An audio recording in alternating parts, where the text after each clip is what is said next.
The Secrets of Life with Subhas Agam.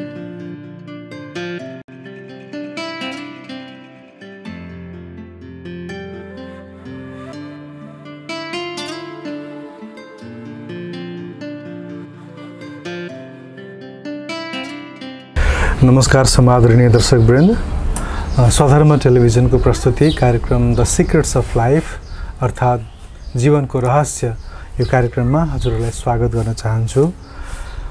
लामो समयपछि हामी फेरि मेरो गृह जिल्ला नवलपरासीमा आएका छौँ।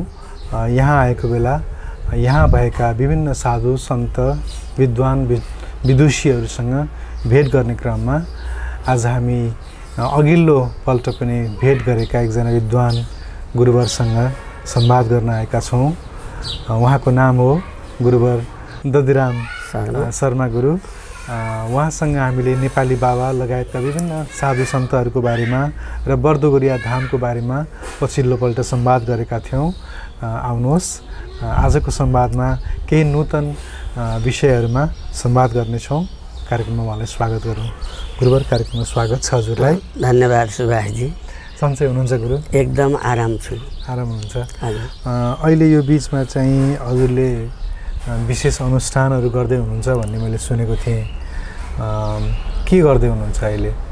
अहिले मैले यो गायत्रीको प्रायश्चित्त जप सुरुवात गरेको छु।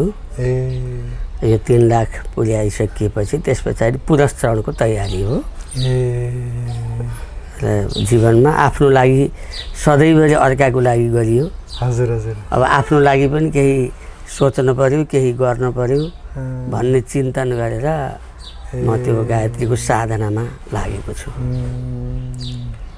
त्यही त, यो गायत्रीको पुरस्चरण गरेको व्यक्तिमा त धेरै शक्ति हुन्छ, धेरै सिद्धिहरू प्राप्त हुन्छ र उहाँहरू जसले पुरस्चरण गर्नुभएको हुन्छ उहाँहरूले त धेरै कर्म गर्न सक्नुहुन्छ, धेरै कृपा प्राप्त हुन्छ गायत्री देवीको भन्ने सुनेको थिएँ। कस्तो हो यो चाहिँ? विद्वानहरूबाट मैले पनि सुनेको छु र ती साधुहरूबाट मैले पनि सुनेको छु। जीवनमा ब्राह्मण भइसकेपछि आफ्नो गायत्रीलाई सिद्ध गर्नुपर्छ भन्ने उद्देश्यले म अरू यताउता अरू जीवनका चाहिँ क्रियाकलापहरूमा विभिन्न क्रियाकलापहरूमा कम गर्ने र अब यो गायत्रीको साधना गरौँ भन्ने मनमा जागृति भयो। भर्खरै गत साल मात्रै मेरो बुवाले पनि गायत्री पुरस्चरण सक्नुभयो। ए, हजुरको बुबाले पनि? मेरो बुवाले पनि गायत्री पुरस्चरण सक्नुभयो। र साँच्चै नै उहाँमा एउटा तेजस्विता जागृति भएको छ। अहिले 93 वर्षमा हुनुहुन्छ। हजुर। हामीभन्दा अझै तगडा हुनुहुन्छ। हो र? त्यस्तो हुनुहुन्छ बुवा चाहिँ? बुवा अहिले पाल्पा यमघा हुनुहुन्छ, मेरो जन्मस्थलमै। ल, कुनै दिन संयोग मिलेछ भने गुरुको बुवाको पिताश्रीको पनि दर्शन गर्ने अवसर मिल्ला। एकदम, यहीँ पनि आउनुहुन्छ। कहिले कता हामीसँग यहीँ आउनुहुन्छ। हजुर। स्वतन्त्र हुनुहुन्छ। आफू जहाँ मन लाग्छ स्वेच्छाले त्यहाँ बस्नुहोस् भनेर हामीले भनेका छौँ। हजुर। अनि आफैले बनाएको आफैले निर्माण गरेको घरमा नै उहाँ बस्नुहुन्छ। त्यही नै आफ्नो तपस्थली मान्नु भएको छ बुवाले। यो गायत्री को जप पुनर्स्मरणले हुने चाहिँ खास के हो? किन गरिन्छ यो चाहिँ खास? अब यो गायत्री हाम्रो ब्राह्मणको निम्ति सबैभन्दा उत्तम मन्त्र हो। योभन्दा ठुलो मन्त्रहरू छैन।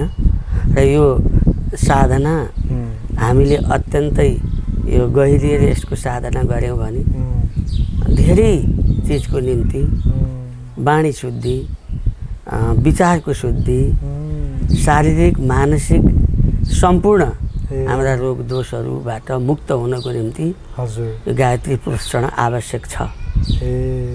र मन्त्र जस्तै व्रत बन्द गर्दा हामी मन्त्र त दिन्छौँ।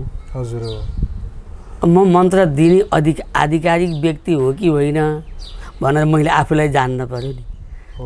जुन मन्त्र मैले सिद्धि गरेकै छैन त्यो मन्त्रले कतिको प्रभाव पार्ला। कति गहिरो कुरा भन्नुभयो हजुरले है, कति गहिरो कुरा।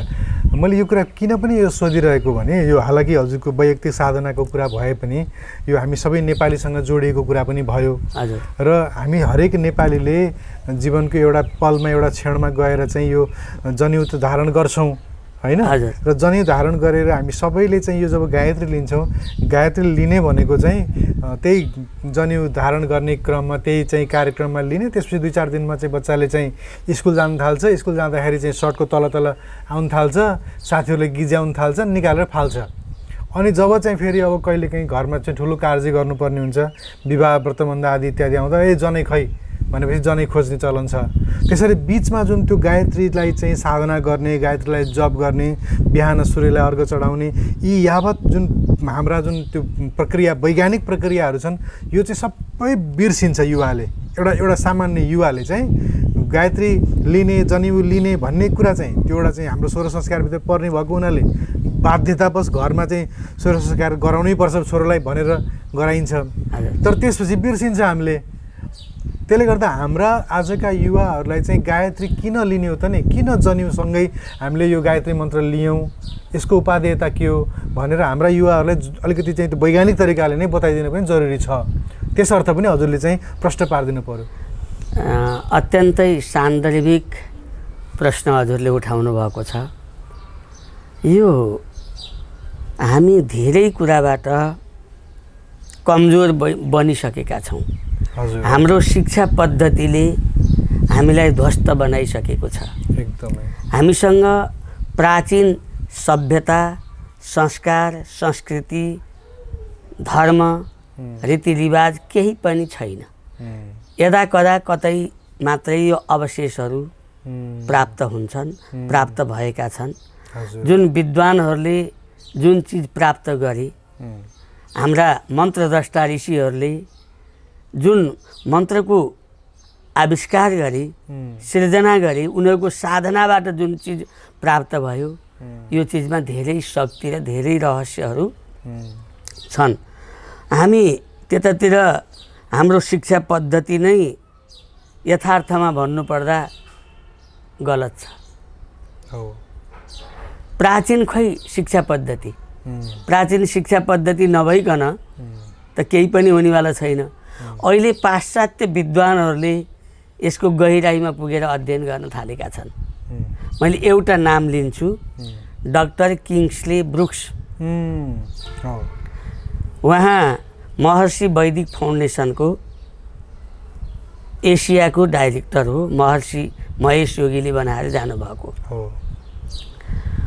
उहाँहरू वैज्ञानिक व्यक्तित्व हो र उहाँको बुवा पनि अमेरिकी राष्ट्रपतिको वैज्ञानिक सल्लाहकार हुनुहुन्थ्यो र उहाँ पनि त्यही राष्ट्रपतिकै कार्यालयमा उहाँले पनि वैज्ञानिकै रूपमा काम गर्नुभयो। अहिले उहाँहरू यही पूर्वीय दर्शनको, पूर्वीय सभ्यताको विषयमा उहाँहरू अध्ययन गर्न थाल्नु भएको छ। धेरै हामीभन्दा त धेरै विद्वान उहाँहरू बनिसक्नु भएको छ। र उहाँ के भन्नुहुन्छ भने यो वैदिक सनातन धर्म सभ्यता कुनै एउटा व्यक्ति विशेषले प्रतिपादित गरेको होइन, कुनै एउटा व्यक्तिको नाममा जोडिएको छैन। यो त अनेकौं मन्त्रद्रष्टा, साधक, ऋषि, महर्षिहरूले सम्पूर्ण प्राणी जगतको कल्याणको निम्ति, मानव सभ्यताको विकासको निम्ति यो प्रतिपादित सिद्धान्त हो। यदि वैदिक सनातन धर्म सभ्यता रहेन भने यो प्रकृतिको जीवन जगत पनि रहँदैन। हामीले धेरै कुरा खोज्नु परेको छ, धेरै कुरा अनुसन्धान गर्नु परेको छ र धेरै शिक्षा पद्धतिमा सुधार ल्याउनु परेको छ। बिल्कुल। हामीले, तपाईले हेर्नुहुन्छ, हामी कौवाको पूजा गर्छौँ, कागको पूजा गर्छौँ, बराह अवतार भनेर बराहको रूपमा भगवान विष्णुलाई मानेर उसको पनि हामीले पूजा गर्छौँ। मत्स्यावतार भनेर माछाको पनि हामी पूजा गर्छौँ। हरेक प्राणी जगतमा कुनै प्राणी यस्तो छैन जसलाई पूजा नगरिएको होस्, अथवा पूजा गर्नुको अर्थ उसको पनि अस्तित्वलाई राख्नुपर्छ, सम्मान गर्नुपर्छ। यदि जीवन जगत चाहिने भने प्राणी वनस्पति सम्पूर्णको आवश्यकता छ भनेर सबैको संरक्षण गर्ने धर्म, सभ्यता, संस्कार, संस्कृति हाम्रो हो। यो प्राचीन सभ्यता संस्कारको विषयमा हाम्रा महर्षिहरूले, ऋषि महर्षिहरूले जुन ज्ञान हामीलाई दिनुभयो त्यसको कति पनि हामीले अध्ययन गरेनौँ। अध्ययन नगरिसकेपछि हामी विभिन्न भड्काउमा पऱ्यौँ। अर्काले भड्काइदिए, हामी सर्वे ज्ञान नै यसैले यही छ कि भनेर त्यही मान्यौँ।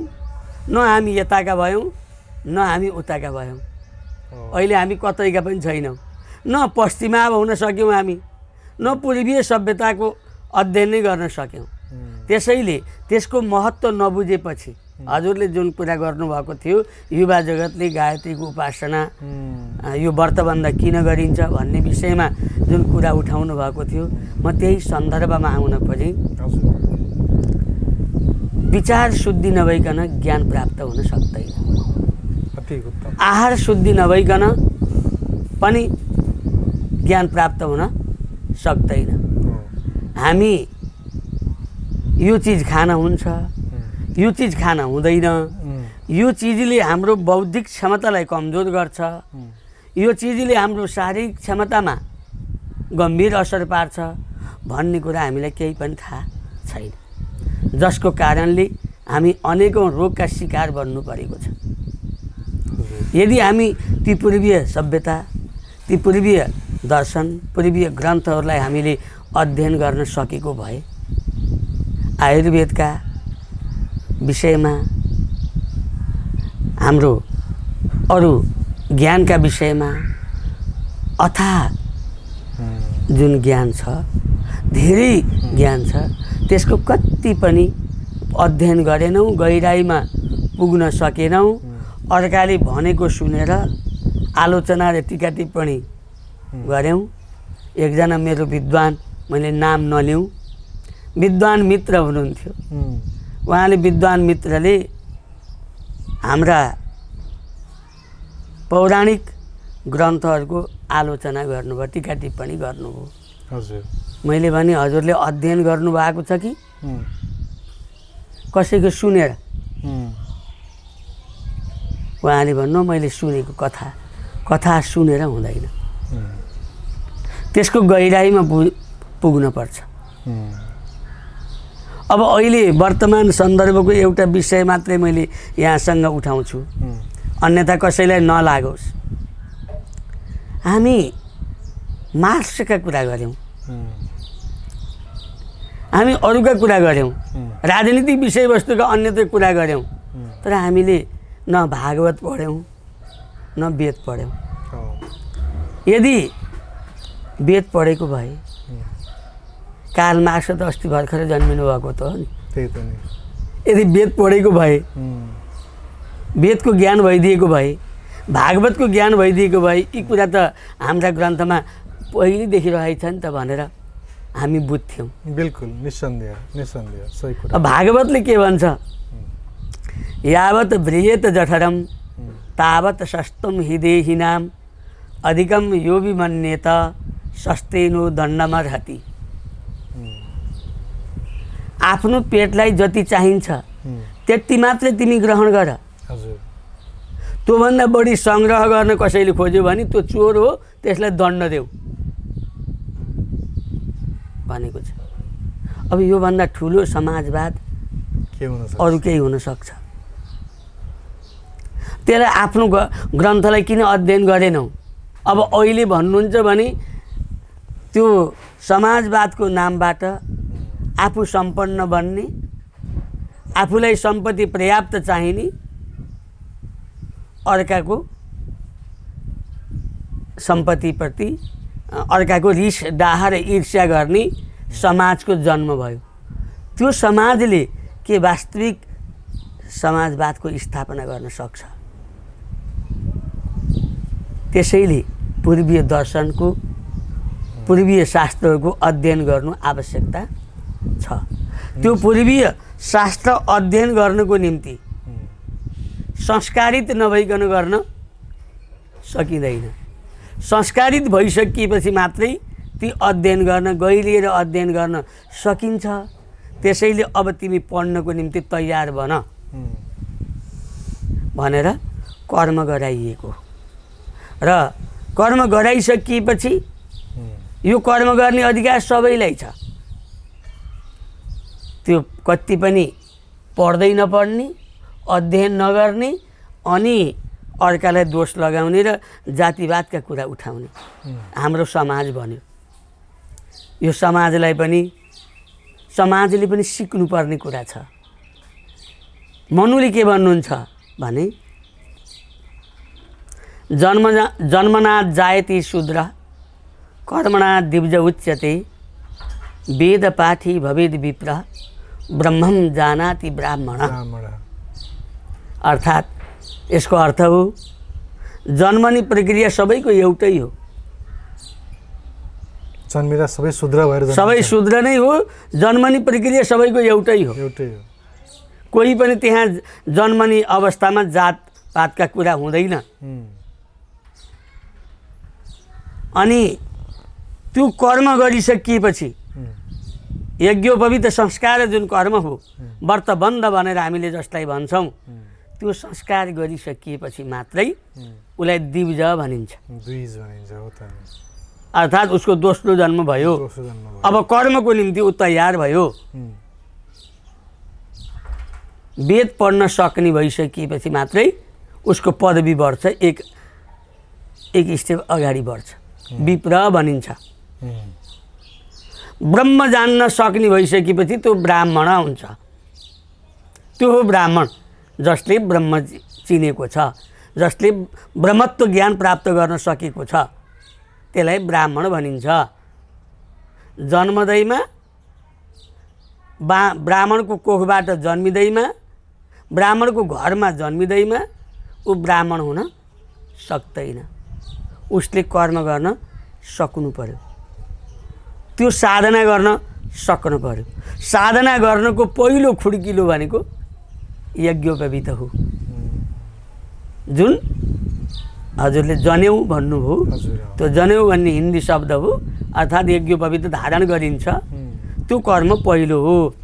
र हामीलाई हाम्रा विद्वानहरूले के सिकाउनु भएको छ भने 4 आश्रममा हाम्रो उमेर अवस्था अनुसार यसलाई 4 भागमा विभाजन गरिएको छ। पहिलो हो ब्रह्मचर्य, जसलाई 25 वर्षको उमेरसम्म ब्रह्मचर्य आश्रम भनिन्छ। त्यो ब्रह्मचर्य आश्रममा जति पनि हो सिक्नुपर्ने, ज्ञान गर्नुपर्ने, पढ्नुपर्ने, जहाँ जहाँ जे विषय पढ्नुपर्ने हो ती सबै विषय पढ्ने उमेर भनेको 25 वर्ष। 25 वर्षमा अध्ययन आफ्नो पुरा गरिसक्नु पर्यो। अध्ययन पुरा गरिसकिएपछि अब हामी 25 वर्ष कटेपछि गृहस्थ आश्रममा प्रवेश गर्छौँ। जुन आश्रममा प्रवेश गरिसकिएपछि सन्तानहरू जन्मिन्छन्। उनीहरूले के गर्ने भनेर उनलाई पनि एउटा बाटो देखाइन्छ। देखाइसकेपछि 50 वर्ष उमेर कट्छ। 50 वर्ष उमेर कटिसकेपछि अनि वानप्रस्थ, यज्ञ यागादि गर्ने, आश्रम वनतिर मुख फर्काउने, आश्रमतर्फको चाहिँ यात्रालाई शुभारम्भ गर्ने, अनि ती कर्मको विषयमा अरूलाई जानकारी गराउने, अरूलाई पनि संस्कारित हुन सिकाउने, आफूले आर्जन गरेको सम्पत्तिलाई यथोचित रूपमा त्यसलाई खर्च गर्ने, यज्ञ यागादिमा खर्च गर्ने व्यवस्था मिलाउने, यो समय भनेको 75 वर्षसम्म वानप्रस्थ भनिन्छ। अब म तपस्याको निम्ति तयार भएँ है भनेर जङ्गलतर्फ अथवा एकान्त स्थलमा जाने अवस्था हो। र त्यस पछाडि 75 वर्ष पुगिसकिएपछि सन्यास। अब केही पनि मलाई लोभ पनि छैन, मलाई मोह पनि छैन। म अब कसैसँग पनि मेरो निम्ति न कसैले विषयवस्तुको म विषयवस्तुमा पनि म छैन, मेरो निम्ति कसैले चिन्ता पनि अब नगर भनेर त्यो जीवनलाई त्यसरी बाँडिएको छ। हाम्रा त के चलन आयो भने म हेर्छु बुढापाकाहरूलाई, होइन हजुरले यसो तीर्थ व्रत गर्ने हो कि जुन वानप्रस्थ आश्रममा गरिसक्नु पर्ने हो, अहिले त होइन बाबु, यसो बुढेसकालमा गर।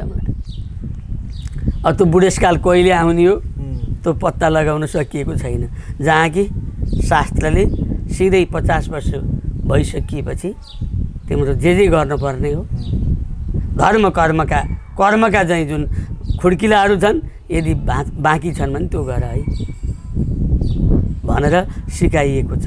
त्यो अनुरूप मैले अहिलेसम्मको त आफ्नो जीवनलाई सेवामा समर्पित गरेँ, अर्थात् सेवामा समर्पित भएको जीवन भनेको शूद्र हो। त्यही त नि, कर्म गर्ने, व्यापार गर्ने, आय आर्जन गर्ने, सबै किसिम होइन, व्यापार गर्ने वणिक अथवा वैश्यको काम हो, वैश्य भयो। सेवा गर्ने चाहिँ शूद्र भयो, सेवा गर्ने शूद्र भयो। अब मैले त सेवै गरेँ भने त्यो सेवा त आफ्नो शूद्रको काम हो। मैले जागिर पेसा जागिर खाएर तलब खाएर अनि त्यो तलबले चाहिँ मैले शरीर चाहिँ उता सुम्पिदिएर सबै कुरा मन वचन उतै सुम्पिदिएर म लागि परेँ भने मैले त्यो आफ्नो कर्म त होइन, त्यो त म त सेवक भएँ भने अब म ब्राह्मणको कर्तव्यमा लागौँ कि ब्रह्म कर्ममा लागौँ कि भन्ने चिन्तनको सुरुवात भर्खर गरेको छु। र मैले युवाहरूलाई, तपाईँले त्यो जुन गृहस्थहरूले अहिले पनि व्रतबन्ध गर्नको निम्ति गराउनुहुन्छ उहाँहरूलाई म के सन्देश दिन चाहन्छु भने यसको मूल मर्म बुझौँ। मर्म नबुझिकन कर्म हुँदैन, मर्म बुझियो भने मात्रै कर्म हुन सक्छ। तपाईँले विवाह गर्नुभयो, विवाहमा पण्डितजीले मन्त्र पढ्नुभयो, के पढ्नुभयो त्यसको अर्थ त हजुरले पनि सोध्नु भएन होला नि, तपाईँलाई पनि ज्ञान भएन होला नि। त्यो हाम्रो यहाँ कसैले पनि सोध्दैन, मैले पनि सोधिनँ। अलिअलि अर्थ मलाई थाहा थियो, मैले अलिअलि बुझेको थिएँ, थोरै बुझेको थिएँ, यही यसको निम्ति यो कर्म गरिँदैछ भन्ने थाहा थियो, तर सबैले यो कुरो बुझ्दैनन्। अब अहिले पश्चिमा पाश्चात्य जगतले यो हिन्दूहरूले जुन गर्ने वैदिक विवाह हो, यो वैदिक विवाह नै दिगो हुँदो रहेछ भनेर उनीहरू यही विवाह पद्धतितर्फ उनीहरू सुरुवात गरिरहेका छन्, लागि परेका छन्। अब हामी कहाँ कुनै पनि चिज यो पूर्वीय दर्शनबाट सञ्चालित भूमि हो, ऋषि महर्षिहरूको तपस्थली हो यो। यो ठाउँमा उहाँहरूको जुन साधना, जुन तपस्या हो, त्यो तपस्याबाट सृजित भएको हुनाले कुनै पनि विकृतिहरू अत्यन्तै ढिलो आइपुग्छ यहाँ आइपुग्दा। अब अहिले विभिन्न किसिमका विकृतिहरूले जरा गाडेको छ। कसैलाई भन्ने नि अहिलेको जमानामा पनि यस्तो कुरा गर्ने भन्नुहुन्छ उहाँहरू। ठिक, हामीले चाहिँ गायत्रीकै बारेमा प्रसङ्गमा कुरा गर्दै थियौँ। हजुर भन्नुहोस्। ठ्याक्कै चाहिँ उत्तरमा भन्नुपर्दा हामीले यो जे पनि हजुरले भन्नुभयो बडा चाहिँ चाहिने कुरा थियो, त्यसले गर्दा मैले बिचमा हजुरलाई रोकिनँ। तर पनि ठ्याक्कै त्यो चुरोमा अथवा बुँदागत रूपमा भन्नुपर्दा गायत्री मन्त्र र हाम्रो जुन यो जन्यु संस्कार जुन छ यो गर्दाखेरि चाहिँ किन गरिन्छ र यो गर्नाले र गायत्री मन्त्र हरेक दिन जप गर्नाले, सूर्यलाई अर्घ चढाउनाले जुन यो हाम्रो जुन बिहानको जुन एउटा रिचुअल जुन छ नि, यसको चाहिँ के हो, यसको कारण, यसको अलिकति बताउनुहोस् त। मैले यसको उत्तर अगाडि दिइसकेँ, हजुरले त्यतापट्टि ध्यान दिनु भएन कि होइन, अगाडि हजुरले केही भन्नुभयो होइन, तर पनि अझै मलाई चाहिँ त्यो अझै खुलेर यसको बारेमा कुरा गर्नु मैले भनिसकेँ नि। यो हामीलाई शक्ति चाहिन्छ पढ्नको निम्ति पनि। पढ्नु पनि त एउटा साधना हो, तपस्या हो नि। बिना साधना कुनै पनि व्यक्ति विद्वान बन्न सक्दैन, जुनसुकै विषय पढोस्। ऊ लगनशील मेहनती बन्नु पर्यो, उसले शक्ति प्राप्त गर्नु पर्यो। त्यो शक्ति प्राप्त गर्नको निम्ति सबैभन्दा सजिलो उपाय भनेकै गायत्रीको साधना हो। गायत्रीबाट शक्ति प्राप्त हुन्छ। शक्ति प्राप्त हुन्छ। जुन शक्ति प्राप्त भइसकेपछि हामी कर्म गर्न सक्छौँ। हामी कुनै पनि त्यो विद्याको प्रतीक कसलाई मानिन्छ? सरस्वतीलाई मानिन्छ। अहिले पनि विद्यालयहरूमा चाहे त्यहाँ जुनसुकै विषय पढाइ भए पनि एक दिन वसन्त पञ्चमीको दिन सरस्वती पूजा गर्ने त चलन छ नि। हरेक विद्यार्थीहरूले सरस्वतीको उपासना त गर्छन् नि। केही न केही संस्कार त बाँकी छ नि त, गरेका छन् नि त।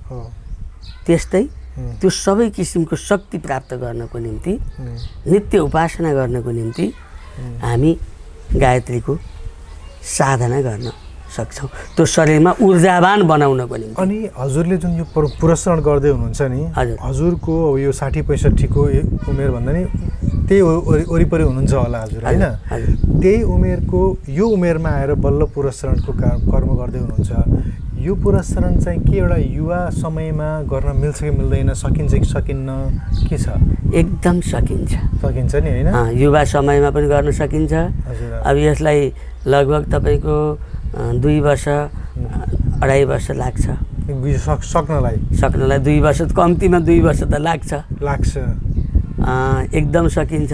तर युवा अवस्थामा बस्दा मन चञ्चल हुने, अन्यत्र अरू मैले केही गरिनँ, अरू काम गर्न पर्थ्यो कि भन्ने, भनेपछि पुरा समय यसलाई दिनुपर्ने हुन्छ। पुरा समय भन्नाले पनि बिहान ब्रह्म मुहुर्त, जस्तै म पनि अहिले नियमित 4 बजे आफ्नो अरू नित्य कर्म सकिसकेको हुन्छु र 4 बजे म जपमा बस्छु।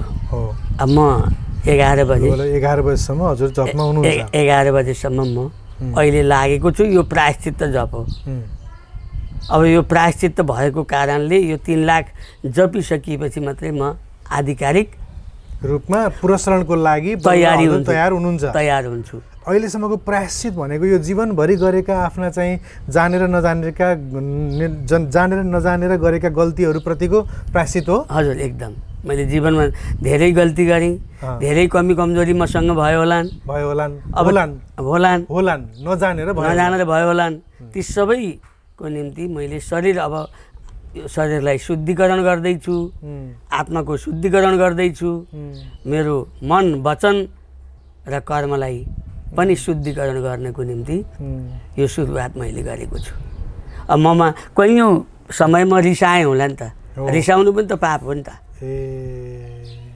अपराध हो नि त। मलाई रिसाउने अधिकार त छैन नि। म रिसाएँ होला, अरू पनि त्रुटि गरेँ होला मैले। ती सबै त्रुटिहरूबाट अब मेरो मन, मेरो कर्म, त्यही कर्ममा मात्रै मेरो मन लागोस्, जागृति बनोस् र भन्ने उद्देश्यले म यो साधनामा अहिले लागेको छु।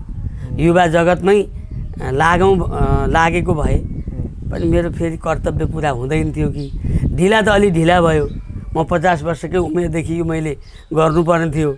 म 60 वर्ष भइसकेँ, बल्ल सुरुवात गर्दैछु। तैपनि अब विभिन्न किसिमका बाधा व्यवधानहरू आउन सक्छन्। ती बाधा व्यवधान पनि नआउन् भन्ने उद्देश्य। एक किसिमले हेर्दाखेरि चाहिँ जीवनको आधी काल काटेर, त्यो विशेष गरेर आफ्नो ब्रह्मचर्यको काल काटेर, त्यसपछि गृहस्थको काल काटेर, सन्तान उत्पादनदेखि लिएर व्यापार व्यवसाय गरेर एउटा परिवारलाई सेटल गर्नेदेखि लिएर वानप्रस्थ हुन लागेको बेलामा चाहिँ गर्दा ठिक हुने रहे देखियो एकदम। किनभने गृहस्थ चलाउने क्रममा कहिलेकहिले झुटमुट पनि बोल्नुपर्ने हुन्छ। ती कुराहरूलाई पनि सबैलाई चाहिँ अब प्रायश्चित गर्न त यो टाइममा पाइयो अब चाहिँ मलाई अब कहीँ कसैसँग झुटो बोल्नु युवाकालमै पुनस्चरण गर्ने हो भने त फेरि बिचमा फेरि भङ्ग गरिएला सेलहरू ती भङ्ग हुन सक्छन्। त्योभन्दा राम्रो कमसेकम वानस्पस्त सुरुवात भएपछि प्रारम्भिक चरणमै गर्दा राम्रो।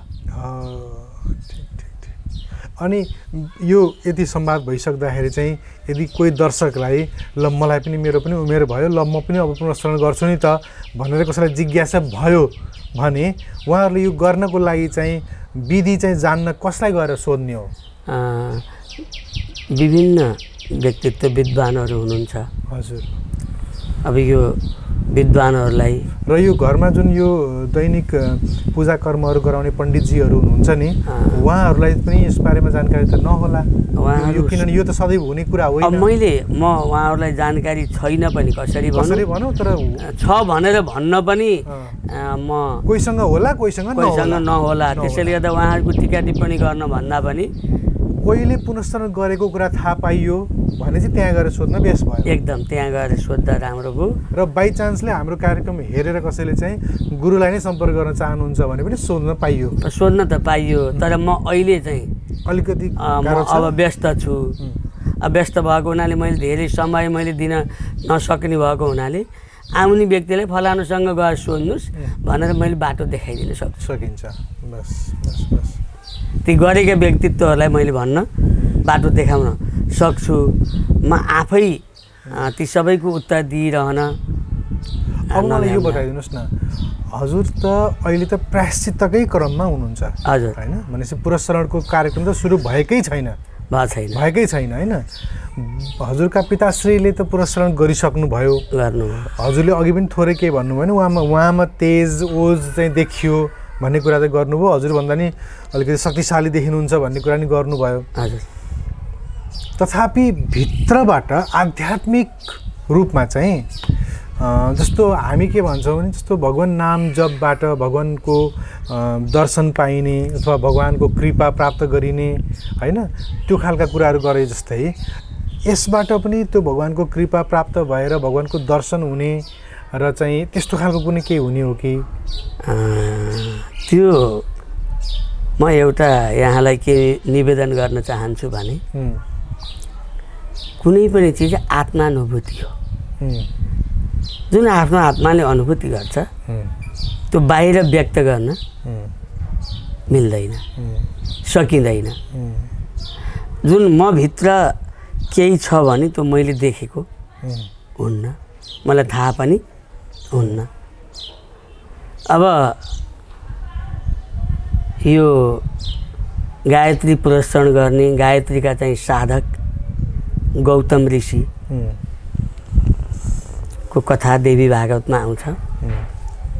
उहाँको पनि यसो त्यसलाई समय मिलेर त्यो देवी भागवत हेर्दा नेपालीमा पनि अनुवाद भएका पाइन्छन्। हजुर। उहाँले धेरै समयसम्म दुर्भिक्ष हुँदा पानी परेन, खडेरी पर्यो र त्यस अवस्थामा उहाँले प्राणीको रक्षाको निम्ति सबैको रक्षाको निम्ति उहाँले गायत्रीकै उपासनाबाट त्यो दुर्भिक्षको अन्त्य गर्नुभएको थियो। अब विश्वामित्र ऋषि हुनुहुन्थ्यो। विश्वामित्र ऋषिले पनि गायत्रीको साधना र उपासना गर्नुभयो, जसले सबैलाई राज्य शक्तिलाई धर्म अनुकूल गर है तिमी भनेर इन्द्र, हामीले जसलाई स्वर्गको राजा भन्छौँ, इन्द्रलाई समेत लिएर गएर तिम्रो धर्मानुकूल भएन है, यो राज्य धर्मानुकूल गर भनेर भन्दा उनले अलिकति ह्याप्या छन्। इन्द्रले ह्याप्दा म अर्कै चाहिँ स्वर्ग बनाइदिन्छु त नि, तिम्रै स्वर्गमा बस, म छुट्टै स्वर्ग बनाइदिन्छु भनेर त्यो कल्पना, त्यो अर्कै स्वर्ग बनाउने समेत सामर्थ्य ऋषिहरूले राख्नुभयो। तपाईँ हेर्न सक्नुहुन्छ श्रीमद् भागवतमा विभिन्न कथा र प्रसङ्गहरू आउँछन्। राजा बेनले धर्म अनुकूल शासन व्यवस्था चलाउन सकेनन्। नसकिसकेपछि त्यहाँका ऋषिवर्गहरू जानुभयो, राजन यो धर्म अनुकूल शासन व्यवस्था तपाईँको भएन भन्दा ऊ राज्यको मदबाट, अहङ्कारबाट, दम्भबाट ऋषिहरूको तेजोवध गर्न खोज्यो। ऋषिहरूले एउटा कुशका टुक्राले धेरै ठुलो अस्त्र प्रयोग गर्न पनि परेन, एउटा कुशको टुक्रो फालिदिनु भयो, जसबाट बेनको अन्त्य भयो र नयाँ पृथ्वीको चाहिँ जन्म बनाएर पृथ्वीको उत्पादन गरेर पुनः शासन व्यवस्था गराउनु भएका हाम्रा ग्रन्थहरूले धर्मानुकूल राज्य गर है भनेर दिएका कुराहरू छन्। यी सबै साधनाहरू मन्त्रको साधनाबाट, शक्तिबाट, तपस्याबाट सुरुवात भएका हुन्। राज्य गर्ने व्यक्तिहरूले राज्य गर्नुपर्छ, त्यो धर्म अनुकूलको राज्य हुनुपर्छ। अब अहिले सुनियो भने यहाँहरूले के भन्नुहुन्छ, हाम्रा राज्य गर्ने व्यक्तिहरूले राज्यको धर्म हुँदैन, व्यक्तिको धर्म भन्नुहुन्छ। अब कसरी व्याख्या गर्नुभएको, ठिक छ, त्यो विषयमा पछि गरौँला। तर म के भन्न चाहन्छु भने यो साधना जुनसुकै कर्म गर्नको निम्ति पनि पहिलो ब्राह्मणको साधनाको मन्त्र हो गायत्री। म यति मात्रै यहाँसँग निवेदन गर्न खोजेँ। अब एउटा प्रश्न, यो कलिकाल हामी बाँचिरहेको कलिकालमा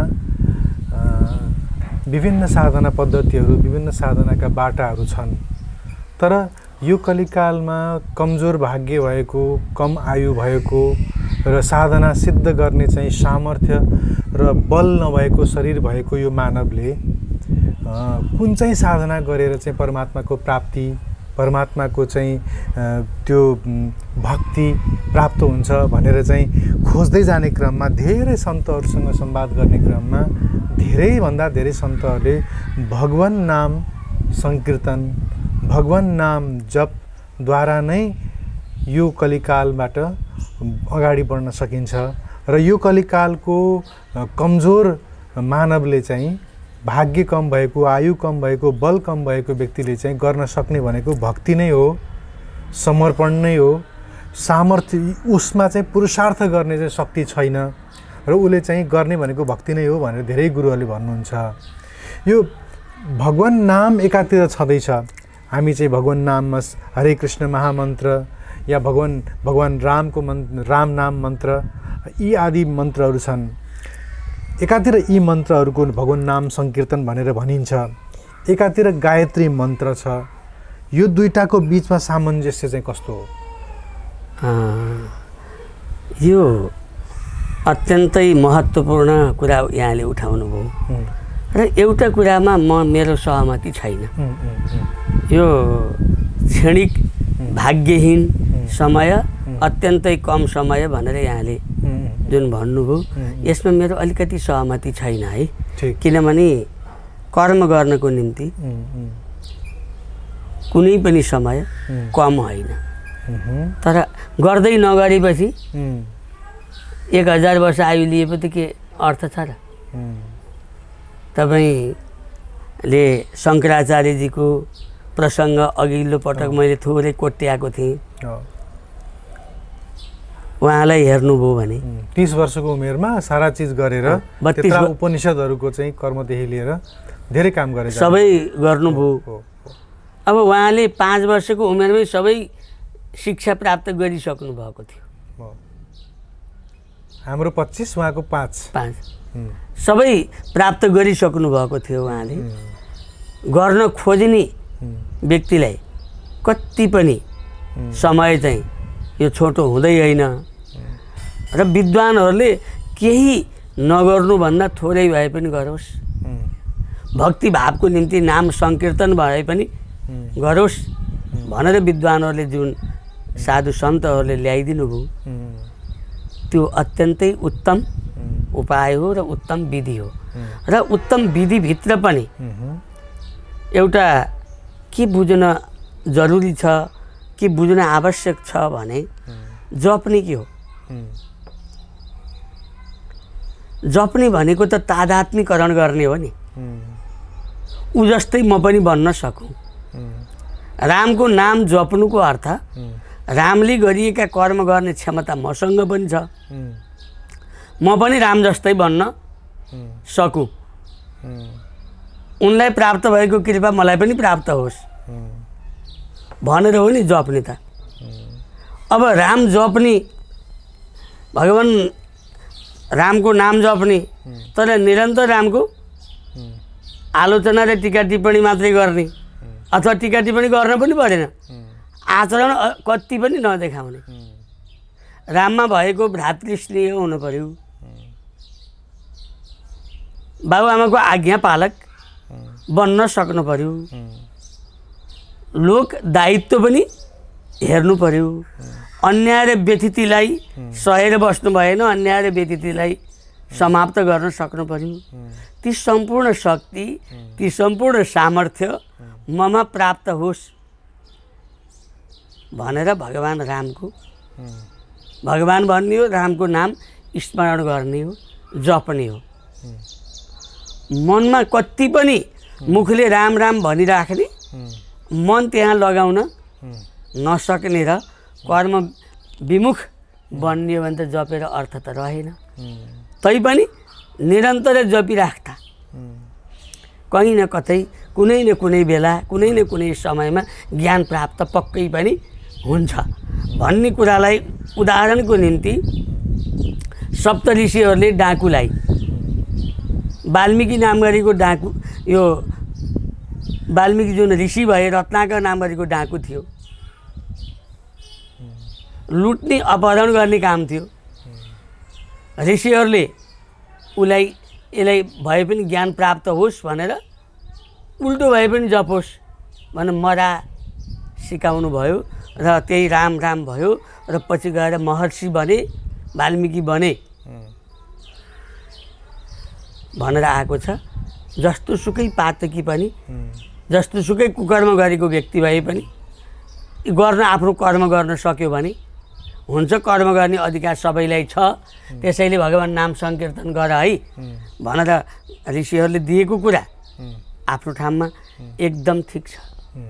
थोरै भए पनि गर्न सक्यो र एउटा साधना गरिसकेपछि तपाईलाई एउटा सानो उदाहरण मैले के दिन्छु भने, हजुर अङ्ग्रेजीबाट, अङ्ग्रेजी लिटरेचरबाट, अङ्ग्रेजी साहित्यबाट स्नातकोत्तर गर्नुभएको छ। अब अर्को विषयमा स्नातकोत्तर गर्नु पर्यो भने जुनसुकै विषयमा तपाईँ पाउनुहुन्छ, तर तलैबाट अङ्ग्रेजीको जग भएन भने अङ्ग्रेजीमा स्नातकोत्तर गर्न त सक्नुहुन्न थियो। अब यहाँ यो खुड्किलो एउटा स्नातकोत्तरको खुड्किलो पार गरिसकिएपछि अब जुनसुकै विषयमा पनि तपाईँ स्नातकोत्तर गर्न सक्नुहुन्छ है भने जस्तै एउटा साधनाले पूर्ण भइसकिएपछि अब जुनसुकै साधना गर्न पनि म सक्षम छु भन्नको निम्ति कुनै पनि मन्त्रको चाहिँ साधना गरिन्छ, तपस्या गरिन्छ। क्षणिक समयमा गरिने, क्षणिक समयमा केही नभए पनि अलिकति भए पनि भगवान नाम स्मरण गरेर तिम्रो उद्धार हुन्छ भनेर जुन गुरुहरूले दिनुभएको आज्ञा छ त्यो अत्यन्तै सान्दर्भिक छ, अत्यन्तै उपयोगी छ र मन्त्रहरूको अथवा साधनाको तुलना कुनैबाट कुनैको पनि तुलना हुन सक्दैन, गर्नुपर्ने आवश्यकता पनि छैन। र तपाईँ एउटा कुरा किन यो मैले भन्दैछु भने, तपाईँ पुराण सुन्नुभएको छ, देवी भागवत गऱ्यो भने योभन्दा ठुलो अरू कुनै चिज छैन भनेर देवी भागवतले भन्छ। श्रीमद् भागवत पढ्नुभयो भने योभन्दा अर्को ठुलो छँदै छैन भन्छ। अर्को कुनै पद्म पुराण पढ्नुभयो भने योभन्दा ठुलो केही छैन भन्ने हुन्छ। अर्को गरुड पुराण पढ्नुभयो भने योभन्दा ठुलो केही छैन भन्ने हुन्छ। त्यसो भएदेखि ठुलो कुन हो त? यो पनि प्रश्न हुनसक्छ नि त, के मानवलाई हामीलाई अलमल्याउन गराइएका पुराण हुन् त भन्ने पनि प्रश्न हुन सक्छ। हो यो अल्मलिनु पर्ने आवश्यकता छैन। सके एउटैबाट पनि म पूर्ण छु है, यो सबै पूर्ण छ, कहीँ पनि अपूर्ण चाहिँ छैन भनेर त्यो हरेकलाई पूर्ण बनाइएको छ, हरेक ग्रन्थलाई पूर्ण बनाइएको छ। त्योबाट पनि त्यति साधना प्राप्त हुन्छ, जुन पढे पनि त्यो पनि पूर्ण छ। अपूर्ण चाहिँ योबाट अब सिरियल जस्तै यो सिरियल पछाडि अर्को चाहिँ कति बेला हेरौँला भन्नुपर्ने आवश्यकता छैन, यो आफैमा पूर्ण छ भनेर ल्याइएका ग्रन्थहरू छन्। कहीँ पनि कुनै पनि अपूर्ण छैनन्। त्यसैले तुलना यससँग यसको तुलना उसको तुलना गर्नुपर्ने आवश्यकता छैन, त्यो एउटै हो। हाम्रो दर्शनले के भन्छ? यत पिण्डे तद् ब्रह्माण्ड। यो त सुन्नु भएको थियो नि, हजुरले जान्नु भएको थियो नि।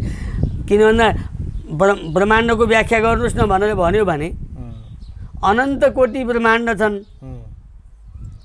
कैयौँ करोड चाहिँ ब्रह्माण्ड छ, गर्नै नसकिने, करोडमा पनि गर्न नसकिने ब्रह्माण्ड छ।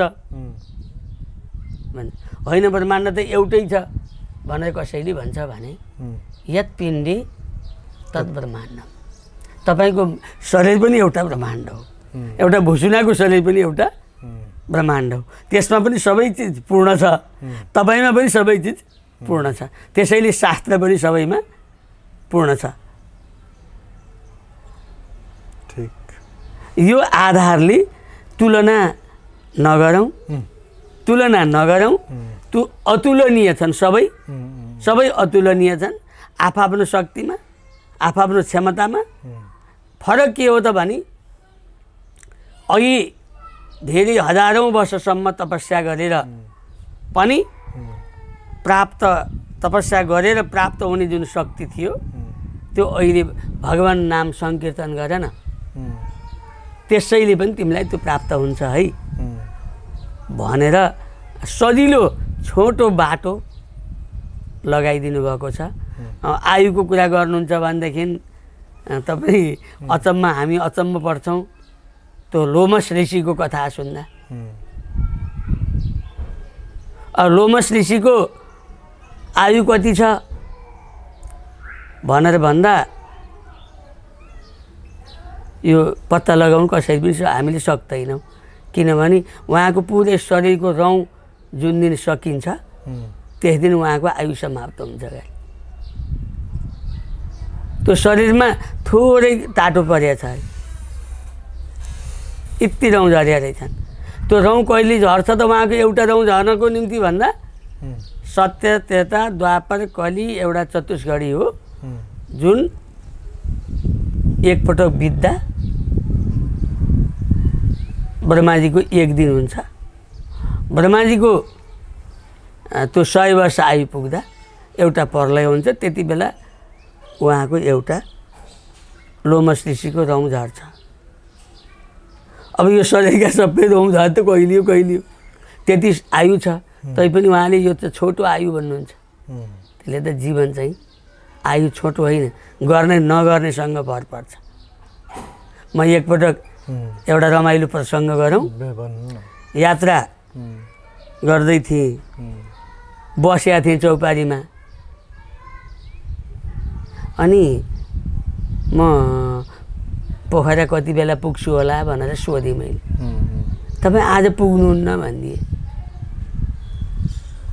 म त दङ्ग पर्नु पऱ्यो कि अब आज पुग्नुहुन्न भनेपछि त म त उठेर दौडिनु हिँड्नु पऱ्यो नि। अनि हिँड्न सुरुवात गरेपछि अब त 2 घन्टामा पुग्नुहुन्छ भन्नु। अहिले त आजै पुग्नुहुन्न भन्नुभएको थियो, बसेर त पुगिन्न नि। उनको उत्तर थियो बसेर त पुगिन्न नि। अनि साँच्चै नै हो, आयु त छोटो छ नि त। तर के गर्दा केही पनि नगर्दा त आयु छोटो छ नि त। गरौँ न साधना। बिल्कुल, कति राम्रो प्रेरणादायी कुरा गर्नुभयो, बहुत सुन्दर। अनि बहुत सुन्दर। तपाईँ हामी कहिलेकाहीँ हेर्छौँ, कहिलेकाहीँको समय उत्तिखेरै बित्छ। तर 15 मिनट मलाई पर्खिनु होला है सुभाषजी भनेर मैले तपाईँलाई भने। तर म चाहिँ 15 मिनट होइन, अझै 15 मिनट मैले ढिलो गरेँ भने त्यो 15 मिनट तपाईँलाई 2 दिन जस्तो लाग्छ नि त प्रतीक्षा गर्दा। भने समय त त्यति लामो पनि त हुँदो रहेछ नि त। तपाईँ अस्वस्थ हुनुभयो भने भोलि बिहान उज्यालो हुनु पाए त म औषधि गर्न जान्थेँ भन्नुहुन्छ। त्यो रातको छटपटिँदा त्यो कति दिनको जस्तो रात होला तपाईँलाई, कति समय लाग्ला त्यो रात बिताउन। अनि समय त त्यो त अत्यन्तै लामो छ। त्यसैले बुझ्यो भने समय छोटो छैन, बुझेन भने समय चाहिँ छोटो पनि छ। त्यसैले मैले जति गर्ने हो त्यति मैले गर्ने हो भनेर त्यही समर्पण गर्नुहोस्। यो विधान के हो, विधि के हो भने म दैनिक म जे कर्म गर्छु ओम ब्रह्मार्पणमस्तु भन्छु। म ब्रह्माजीलाई म अर्पण गरेँ है यो कर्म, मेरो लागि होइन मैले गरेको। मैले जे गरेँ त्यो उहाँकै लागि हो, उहाँले सिकाएर हो, उहाँकै निम्ति मैले उहाँलाई नै समर्पण गरेँ। अनि मैले सबै कर्म जति उही समर्पण गरिदिएको छु त, अब मैले गरे त केही रहेन नि त। त्यसले गर्दा मलाई जे को निम्ति म जन्मिएको हुँ त्यो कर्म मैले पुरा गर्नुपर्छ भन्ने साधनाले जीवनमा मर्म बुझियो भने न समय छोटो छ, न गर्नुपर्ने चिज बाँकी नै केही रहन्छ जस्तो मलाई लाग्दैन। मलाई एउटा कुरा बताइदिनुहोस् न गुरु। हजुर भन्नुहोस्। यो समयमा विभिन्न साधना पद्धतिहरू चाहिँ नेपाली आध्यात्मिक जगतमा भारतमा पनि चलिरहेका छन्। एकातिर योगीहरू अहिले योग सिकाइरहनु भएको छ, धेरै योगका प्रणालीहरू विकास अझै नयाँ नयाँ विकास गरिरहनु भएको छ। अष्टाङ्ग योगभित्र रहेर पनि धेरै नाम गरेर योगाहरू आइरहेका छन्, योगलाई योगा बनाइएको छ। अर्कोतिर ध्यानीहरू हुनुहुन्छ, विशेष गरेर ध्यान साधना गराउने, समाधिसम्मको यात्रा गराउने, समाधिबाट चाहिँ एकदम सतोरीको उच्चतम अवस्थाहरूमा पुगेर चाहिँ बुद्धत्व प्राप्त गर्ने भनेर बौद्ध मार्गीहरू पनि र केही अन्य बौद्ध इतर मार्गीहरू पनि ध्यानको मार्गलाई नै लिएर हिँडिरहनु भएको छ। ध्यानको मार्ग पनि अहिले बजारमा धेरै साधकहरूको माझमा चर्चित छ। ध्यान गरिरहनु भएको छ, साधना गरिरहनु भएको छ र ध्यानको साधनाबाट मैले मुक्ति प्राप्त गर्छु भनेर उहाँहरू यात्रा गरिरहनु भएको छ। सङ्कीर्तनको अर्को आन्दोलन पनि चलिरहेको छ। र अर्कोतिर चाहिँ फेरि यो चाहिँ सबै चाहिँ फेरि मिथ्या हो, ध्यानले केही पनि हुँदैन भनेर भन्ने खालका फेरि समूहहरू पनि छन्। तन्त्र हो ठुलो, तन्त्रबाट ठिक हुन्छ भन्नेहरू पनि हुनुहुन्छ। विभिन्न विधिहरू छन् बजारमा होइन। साधकहरू आध्यात्मिक यात्रा गर्न चाहनेहरूलाई बजारमा आएर अब म आध्यात्मिक यात्रा गर्छु नि त, म बुझ्छु नि त भन्दा धेरै कुराहरू अप्सन्सहरू अगाडि हुँदाखेरि त्यसो भए मैले त्यो अप्सन रोज्ने थिएँ जुन अप्सन सबैभन्दा राम्रो हो, उच्च हो, उत्कृष्ट हो, सरल होस्, त्यो म रोज्ने थिएँ। मलाई कसैले चाहिँ यो उत्कृष्ट मार्ग हो, यो मार्ग नै ठिक मार्ग हो, सबै राम्रा होलान् तर उत्कृष्ट चाहिँ यो मार्ग हो भनेर कसैले भनिदिए म त्यही मार्ग समात्ने थिएँ नि त भन्ने खालका साधकहरू पनि हुँदा रहेछन्। हामीले यो कार्यक्रम गर्ने क्रममा लगभग 205-7वटा अङ्क गरिसक्यौँ। यही क्रममा हामीलाई पनि धेरै साधकहरूले सोध्नुहुन्छ, तपाईँले यत्रासँग अन्तर्वार्ता गर्नुभयो, लौ न भनिदिनुहोस् कुन मार्ग हो भनेर हामीलाई पनि सोधिरहनु भएको हुन्छ। त्यसले गर्दा हजुर धेरै घाटका पानी पिउनु भएको पात्र हुनुहुन्छ। त्यसले गर्दा हजुरलाई यो प्रश्न सोध्न मन लाग्यो। यो प्रश्न मेरो मात्र नभएर साधकहरू, हाम्रा दर्शकहरूको पनि हो, बताइदिनुहोस् त। त्यति धेरै त मसँग पनि ज्ञान नहोला। म थोरै कुरा यहाँलाई आफूले गरेको अनुभूति जे छ त्यो मात्रै म यहाँलाई निवेदन गर्न चाहन्छु।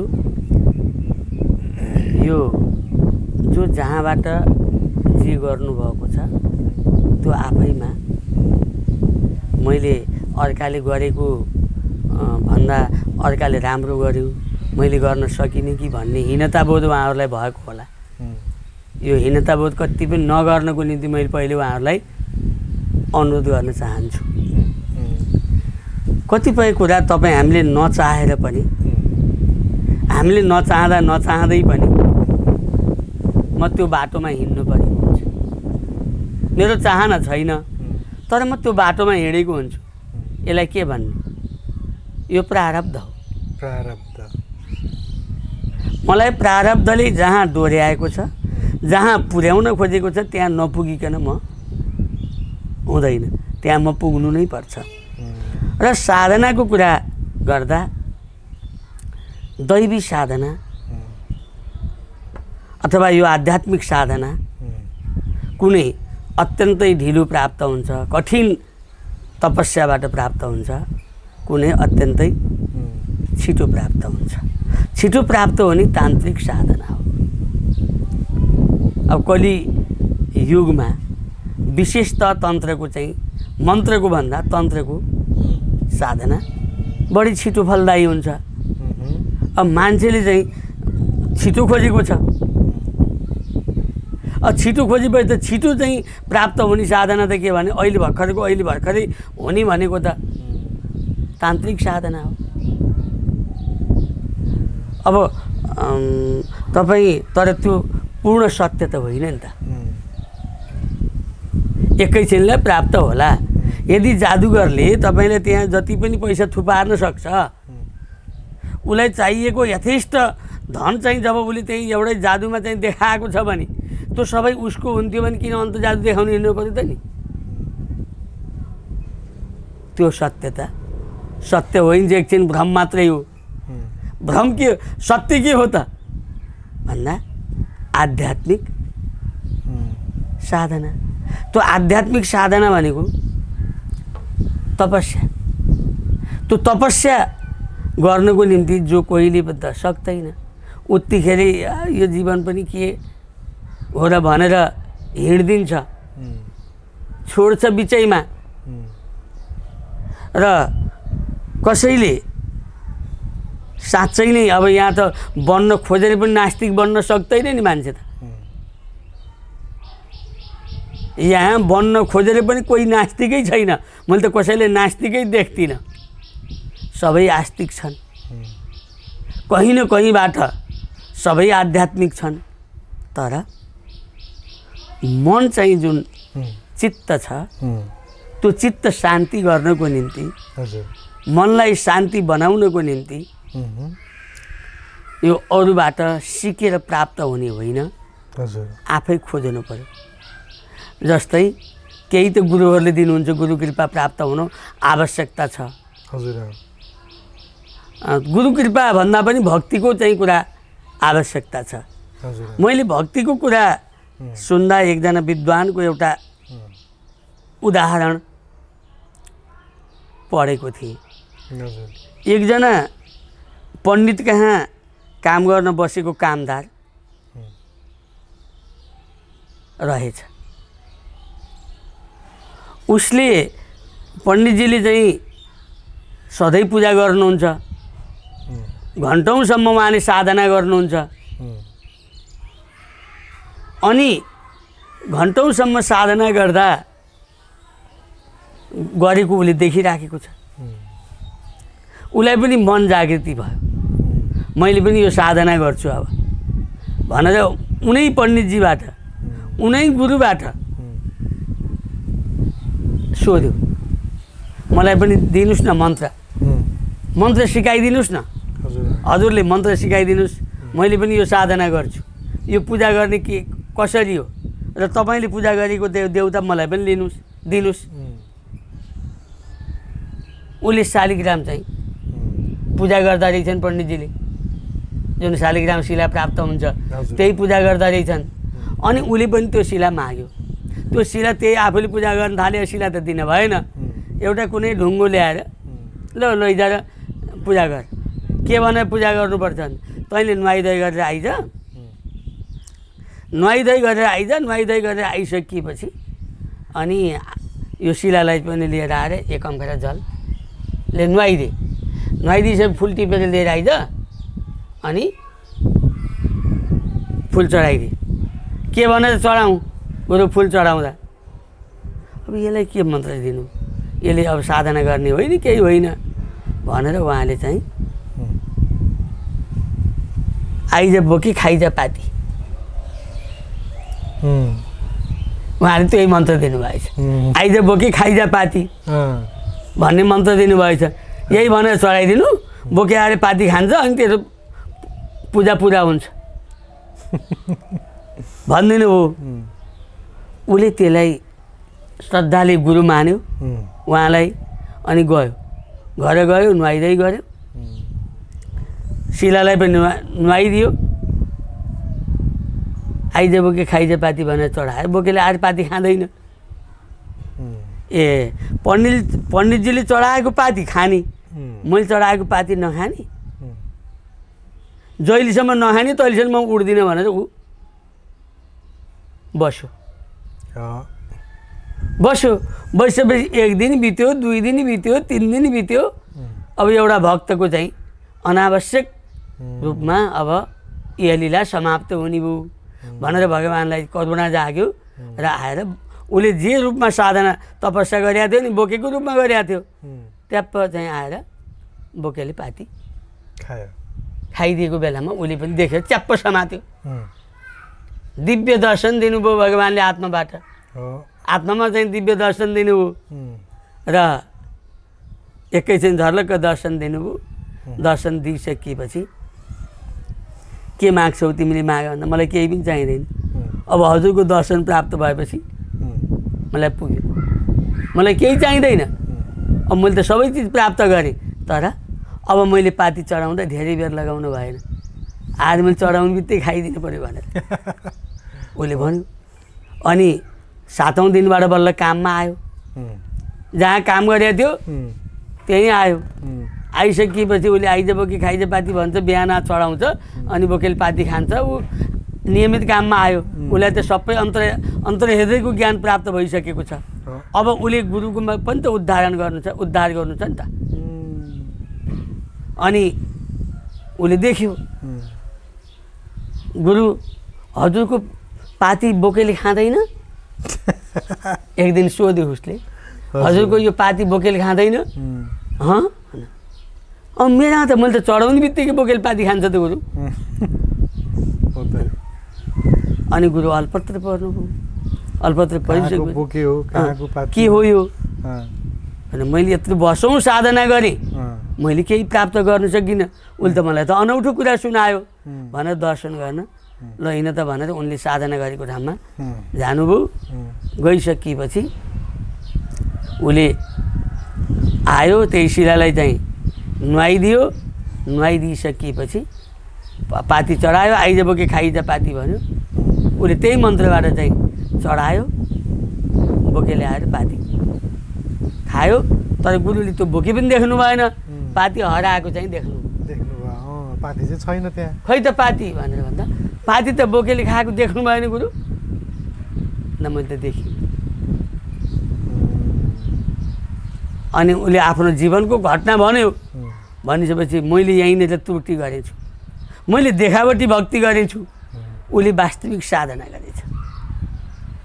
फरक त्यही हो, देखावटी भक्ति कि वास्तविक साधना। वास्तविक साधना गर्नको निम्ति त कहीँ जानै पर्दैन, तन्मयता दिन सकियो भने त प्राप्त हुन्छ भन्ने मलाई लाग्छ। म विद्वान होइन, म गुरुहरूको साधकहरूको म कहीँ पनि उहाँहरूको तुलना गर्न सक्दिनँ। उहाँहरू आफ्नो ठाउँमा विद्वान हुनुहुन्छ। हरेक व्यक्तिले आफ्नो साधना गरेको छ, कसैले कुन साधना गरेको छ, कसैले कुन साधना गरेको छ, कसैले अघोर साधना गरेको छ। त्यसले गर्दा यो साधनामा नै जानुस्, यही नै उत्कृष्ट छ भनेर भन्न सकिने अवस्था सकिँदैन। उहाँको प्रारब्ध, उहाँको संस्कार, उहाँको रुचि अनुसार उहाँले रोज्ने होइन। भगवान्ले जे प्रेरित गर्नुहुन्छ मनलाई त्यहीँबाट प्राप्त हुने हो। बुद्ध कतिपय साधकको कुरा कस्तो हुन्छ भने, म यो गुरुले भनेको यो साधना विधिमा गएँ, यति समय साधना गरेँ, यति पैसा खर्च गरेँ, तर केही भएन, म त्यहाँ गएर ठगिएँ, लाउन के गर्ने होला भन्ने खालका पनि छन् नि त। फेरि त्यहीँनिर गुरुको पहिचान गर्न नसकेको पनि हुनसक्छ, अथवा गुरुकोलाई मान्ने। अब जो आफ्ना कामदार थियो उसैले उद्धार गर्यो। अहिलेको कथामा जो आफू कहाँ कामदार थियो, काम गर्न बसेको थियो, आखिरी ती पण्डितजीले त गुरु त उसैलाई मान्नुभयो। तर उसले आफ्नो चरण छुन दिएन, किनभने गुरु त हजुर हो। त्यसले त कोही कसैको गुरु होइन। गुरु आफूले प्राप्त गर्ने सद्गुरु चाहिँ भगवान् परमात्मा हो। योगको गुरु शिव हो, शिवभन्दा ठुलो योगी त कोही छैन नि। उहाँले प्राप्त गरिदिएको पतञ्जलि हो। पतञ्जलिको अष्टाङ्ग योगमध्ये एक अंश पनि यहाँ नसिक्दै त सारा विज्ञान जगतलाई समेत चमत्कारित गराउनु भएको छ भने पूर्ण योग जान्ने भने के होला, यी आफ्ना ठाउँमा छन्। त्यसैले अब यो डङ्क पिटाएर कुनै मलाई अथवा यसैलाई नै गुरु मान भनेर त्यसलाई गुरु मान भनेर जबरजस्ती मनाउन खोजियो भने त्यहाँ त गुरुको आदर्श त रहँदैन होला, गुरुको त मर्यादा त रहँदैन होला। त्यसैले हाम्रो गुरु भनेको को हो त? गुरुर् ब्रह्मा गुरुर्विष्णु गुरुर्देवो महेश्वरः गुरुः साक्षात् परम ब्रह्म तस्मै श्री गुरवे नमः। त्यो परब्रह्म चाहिँ सबभन्दा महान गुरु, सबैभन्दा गुरु त्यही हो। त्यो परब्रह्म रूपमा जहाँ मानिन्छ भने म ठगिएँ भन्नु पर्दैन। त्यहाँबाट पनि जगद्गुरु जो पनि सबै जगतको गुरु कृष्ण जगतगुरु परब्रह्म चाहिँ भनेपछि सबैको गुरु परब्रह्म। त्यसले गर्दा दत्तात्रेयजीले भागवतको 11 स्कन्धमा 24 प्रकारका गुरुहरूको वर्णन गर्नुभएको छ। त्यहाँ माकुरालाई पनि त गुरु मान्नु भएको छ नि त। त्यो माकुराले अब हामी त वास्तविक हेऱ्यौँ भने त हामी पनि त माकुरो हो। भनेपछि कसैले मैले यो कुनै गुरुबाट ठगिएँ भनेर भनिरहेको छ भने वास्तवमा त्यो ठगिएको गुरुबाट पनि केही त्यही यसरी नठगिनु है भन्ने शिक्षा प्राप्त त भयो नि त, हैन गुरु? त्यो मात्रै भएन, साधना गर्नको निम्ति केही न केही त त्यहाँबाट सिक्यो होला। साधना गर्नको निम्ति आफूले प्राप्त त गर्न त्यहाँ आफूले कर्म गरिएन कि आफू साधक बन्न नसकेको हुन सक्छ नि त। अरूलाई दोष दिनुभन्दा आफू साधक बन्न नसकेको हुन सक्छ नि, होइन भने गुरु त कहिल्यै पनि झुठो हुँदैन। होइन, गुरुको नाममा कसैले व्यापारै गरेर ठगेरै बस्ने खालका गिरोहहरू पनि बजारमा छैनन् भन्न त सकिन्न नि गुरु। त्यो एउटा कुरा के हो भने अन्तरात्मालाई आफूले सोध्नु पर्यो। त्योभित्र पनि कहीँ न कहीँ गुरु केही न केही गुरु छ। जस्तै अब उसले अरूलाई ठगेको छ भनेदेखि यो पाखण्डबाट यसरी ठग्नु हुँदो रहेछ भन्ने शिक्षा त ठगिएँ म भनेपछि त अर्कोलाई नठगिने शिक्षा त दिन सक्यो नि त। व्यापार पनि चलेको छ अहिले धर्मको नाममा, थुप्रै व्यापार चलेका छन्, थुप्रै किसिमका गुरुहरू आएका छन्, क्षणिक चमत्कार देखाइदिन्छन्। चमत्कारको पछाडि हामी चाहिँ कुद्छौँ, उसको साधना त हेर्दैनौँ नि। साधना हेर्न सकियो भने वास्तवमा त्यहाँ साधना हेर्न सकियो भने उसको साधना बुझ्न सकियो र आफू पनि साधक बन्न सकियो भने त्यहाँ आफू ठगिने होइन। आफ्नो चित्त भ्रान्ति भयो, मन भ्रान्ति भयो, मन भ्रमित भइसकेपछि मन फेरि नियन्त्रण हुन्छ र? सुभाषजी अहिलेसम्म हाम्रो मन कहिले नियन्त्रण भएको पाउनु भएको छ? मैले त पाउन्न। तर मनलाई नियन्त्रण गर्छु भन्यो भने झन् बढ्ता अनियन्त्रित हुन्छ। हाम्रा कथाहरूले के देखाउँछन्? पुराणहरू त उदाहरण हुन् नि। अर्जुनले परीक्षा लिँदा, गुरुको परीक्षा लिँदा, हामीले सानोमा कक्षा 5 मा 4 मा एउटा कथा थियो नि त। त्यो द्रोणाचार्यले परीक्षा लिँदा एउटा माछो देखाएर त्यो माछाको आँखामा तिमीले हान्नु छ, सबैले हान्नु छ। के देखिया छौ भन्दा मैले माछाको टाउको सिङ्गै देखिया छु। कसैले भन्छ मैले माछाको शरीर देखेको छु, मैले त माथिको आकाश पनि देखेको छु। अब त्यो लक्ष्य भेदन गर्न सक्छ त? लक्ष्य भेदन गर्नको निम्ति त अर्जुनले मात्रै तिमीले के देखिया छौ? मैले त माछाको आँखा मात्रै देखिया छु। अर्थात् त्यही मात्रै पुग्न सक्नु पर्यो जसले लक्ष्य भेदन गर्छ। अनि एक दिन गरेर चित्त भ्रान्ति गरिसकिएपछि म ठगिन्छु त जसले पनि भन्छ। बहुत सुन्दर। अब एउटा सानो उदाहरण हेर्नुहोस्, त्यो कथामा एउटा कथा बडा रोचक प्रसङ्ग आउँछ। हजुर।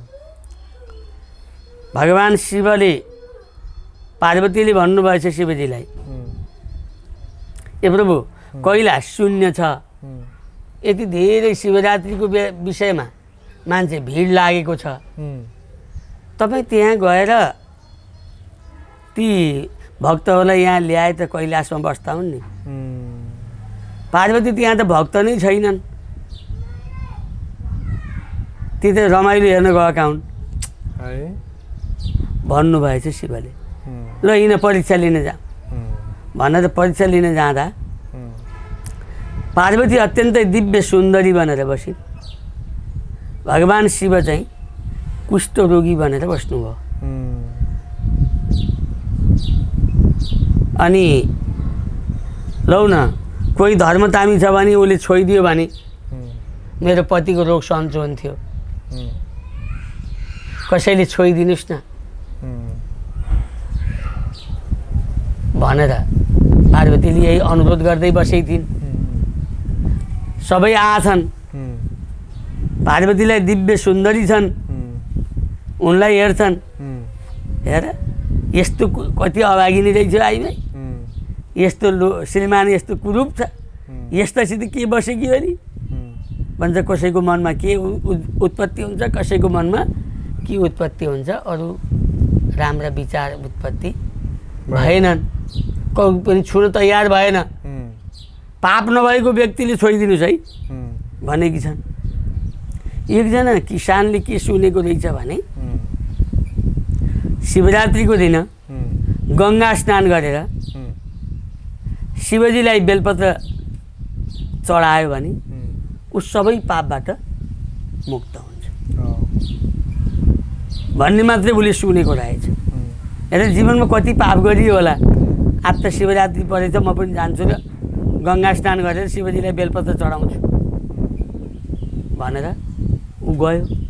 गइसकेपछि उसले नुहायो, नुहाएर आइसकेपछि शिवजीलाई भगवान् विश्वनाथलाई एउटा बेलपत्र पनि चढायो। अब उसलाई खुसी के लाग्यो भने म जीवनमा अब पाप मुक्त भएँ, ममा अब कुनै पनि पाप छैन भन्ने सोचेको थियो। आउँदा आउँदै जाँदा त त्यहाँ कोही पाप नभएको व्यक्तिले यो छोइदिए सन्चो हुन्छ, त ममा त पाप त छैन, जस्तै छोइहाल्यो। छुने बित्तिकै शिवजीको सम्पूर्ण रोग सन्चो भयो, उसले अन्तरात्मामा दिव्य दर्शन पायो। भने एउटा मात्रै व्यक्ति, यति धेरै भिडहरू जाँदा एउटा मात्रै व्यक्ति धर्मतामी रहेछ, त्यो पनि कुनै शास्त्र पढेको त होइन, त्यो पनि कुनै मन्त्रबाट साधना लिएको त होइन, साँच्चै नै मर्म बुझेको व्यक्ति असली साधक त्यो हो जसले छिटै सिद्धि प्राप्त गर्यो। यसैले सुभाषजी अब गुरुहरूबाट ठगिएछु, उबाट ठगिएछु, उबाट ठगिएछु भन्दा म आफ्नै कर्मबाट ठगिएछु भनेर भन्न बेस होला। म त यो उहाँहरूलाई यो निवेदन गर्न चाहेँ। बहुत सुन्दर, बहुत सुन्दर, बहुत मिठो तरिकाले उत्तर दिइदिनु भयो गुरु। हुन्छ, यो संवादको जुन क्रम छ, यो संवादमा हामीले जुन जुन विषयहरू उठान गऱ्यौँ, यो उठान गरेको विषयहरूको अङ्कलाई चाहिँ विराम दिँदै हामी अब चाहिँ हिन्दू राष्ट्र चाहिँ नेपाल किन हुनुपर्ने हो, किन यो विषयमा चाहिँ कुरा उठिरहेका छन् भन्ने विषयतिर अगाडि बढ्छौँ। यो अङ्कलाई चाहिँ अथवा यो भागलाई चाहिँ यही विराम दिउँ है त गुरु? हुन्छ, हस् ल, नमस्कार। The Secrets of Life with Subhas Agam.